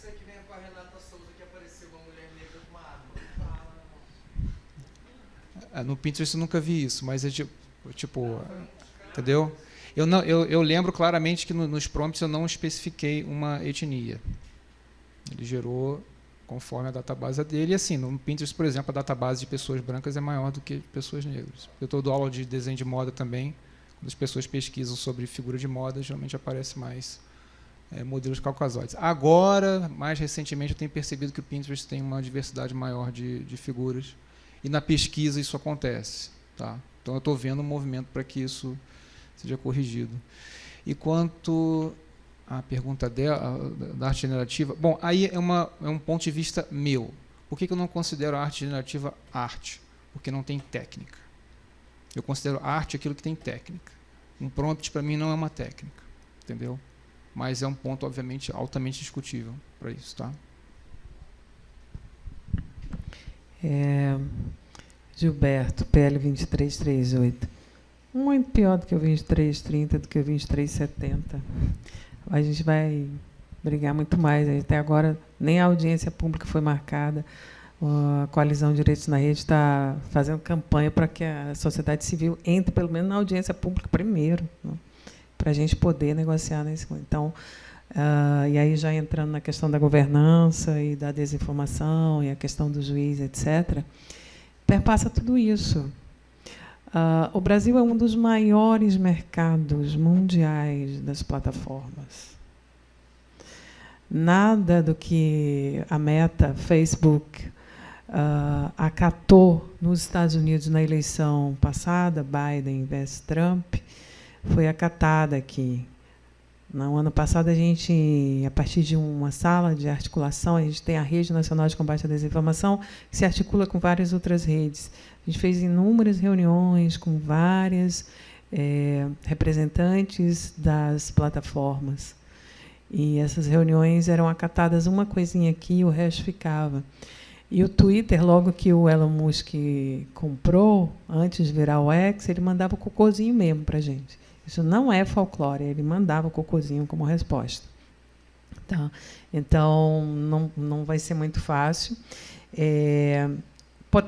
Se a IA generativa pode potencializar a inteligência humana, desde que a inteligência humana se potencialize. Desde que a inteligência humana não se submeta. Desde que a inteligência humana esteja ali, tratando-a como ferramenta que deve ser. Desde que não venhamos a abrir mão do controle. Porque, se a gente abrir mão do controle, aí não tem como a IA chegar para você e dizer assim, meu filho, vamos ficar mais inteligente aqui? Desligue, pare de falar com a Alexia, desligue. E agora que o bottom vai estar aqui, já pensou um monte de criancinha com bottom aqui? E que vai projetar o jogo na tela, e aí vai ficar, e etc. E aí tem uma outra coisa para o mundo criativo pensar.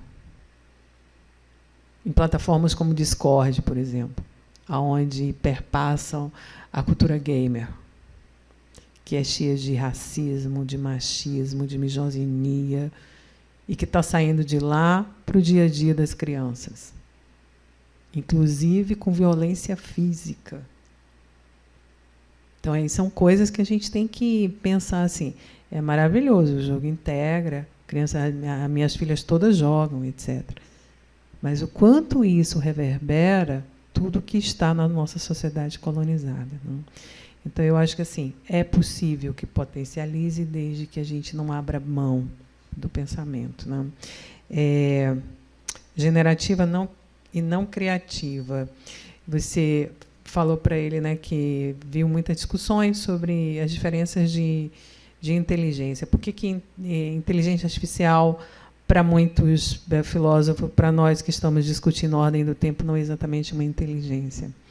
Porque ela trabalha com aquilo que é provável. Ela trabalha não só com repetição, não só com aquilo que... Mas ela trabalha com a probabilidade. Então, quando ela se autogenera pelo provável. Como funciona a mente humana? Pelo improvável. Como funciona a ciência? A partir da dúvida, da interrogação. Nós vamos atrás de quê? Daquilo que potencialmente é o mais improvável que possa acontecer. Então, o percurso da inteligência humana, como diz o Chomsky, inclusive o próprio Muniz, né? O percurso é o contrário. A elegância da mente humana, das ligações dos neurônios, é exatamente ir pelo lado que não é o lado real. A ciência trabalha exatamente com isso. Nós não vamos atrás da solução, nós vamos atrás do problema.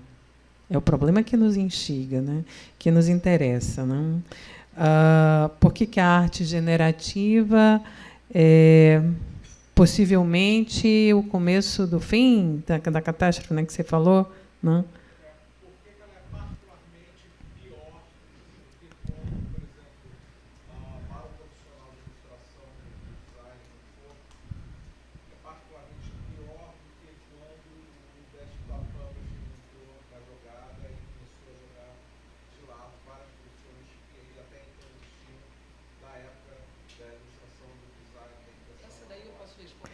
Eu não sei se ela é particularmente ruim, eu só vou passando aqui para ela, mas como é que eu percebo nessa relação?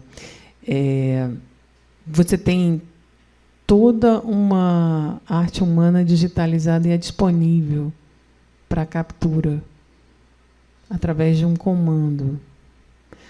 Nas tecnologias e nos programas disponíveis, Illustrator, inclusive o próprio Canvas, necessita de uma intervenção humana, necessita de uma técnica, necessita de um traço. E, na generativa, você dá um prompt. Então, eu não sei se ela é exatamente particularmente ruim, se ela vai ser o fim disso tudo. Eu não acredito. Eu não acho que ela seja particularmente ruim, porque eu acredito na criatividade, mas tem um diferencial. Respondendo especificamente, já que é a minha área, foi o que eu falei em relação à minha tese de doutorado. Faz parte do processo. O Desktop Publishing deu uma otimizada e tirou e diminuiu o pessoal da redação. A gente sabe que teve isso em redação de jornal. Toda a parte de produção saiu, né? O pessoal do Fotolito, aquela turma toda foi limada, né? Pastap, essa turma toda dançou, né? Quem não se adaptou, quem não se foi cortado. E o problema é que naquela época você estava, vamos dizer, tirando da produção o pessoal que na verdade não criava. Ele só executava, né? Ele só fazia a reprodução do que já tinha sido criado, que era o texto e a fotografia. Agora o negócio está avançando mais, está indo para a criação. Entendeu? Agora está indo para a criação. Por isso que eu falei da tese de doutorado, que é uma questão de 2003, é um processo, é um negócio que está... O capital está se apropriando desses espaços e está precarizando cada vez mais o trabalho. Entrou no processo de produção, precarizou, tirou esses trabalhadores, manteve os trabalhadores criadores, certo, naquela época, e agora está indo para... Está avançando sobre o processo criativo, sobre o trabalho criativo e precarizando isso. E essa questão que está de fundo. Tá?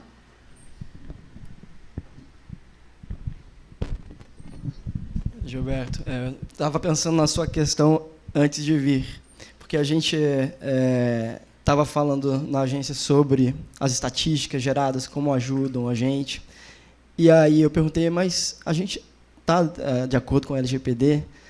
E fui buscar no IMAX, que é um serviço terceirizado, né? E, segundo eles, a gente está adequado à LGPD.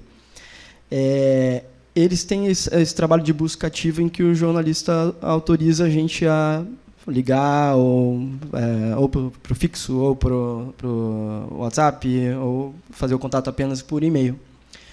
E eu tenho que fazer uma pesquisa mais a fundo sobre como que funciona esse detalhe do e-mail, porque eu estava lembrando das newsletters, por exemplo, que a gente dispara, e a gente também tem como saber quem abriu, o horário que abriu, né? Eu não sei ali nesse ponto específico como é que funciona isso dentro da LGPD, mas me preocupei e fui buscar lá essa informação dentro do serviço que eu contrato.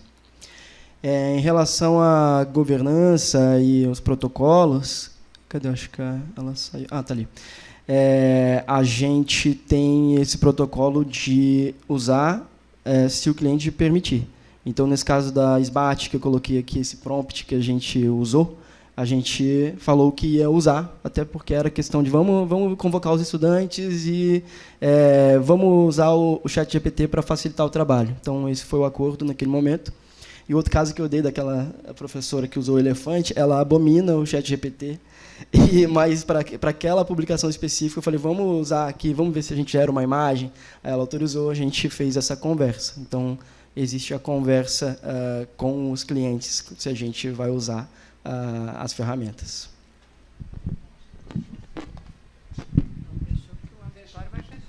Bom, gente, terminamos. Eu espero que nós façamos mais encontros como esse. Eu acho que a conversa foi muito rica. Agradeço a todos os participantes.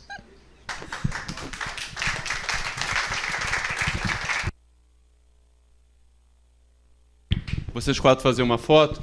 E eu agradeço... mas é para justamente ver se a gente fazer uma com fundo e uma assim. Faz de perfil, de close.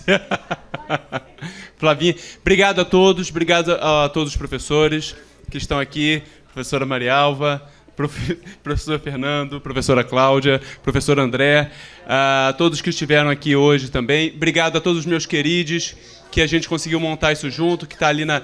Newton está lá se matando, Luma, Fabiano, lindos, maravilhosos, Marcele também, Leone, tá bom? Obrigado, Caio também. A gente se vê amanhã, gente. Beijo.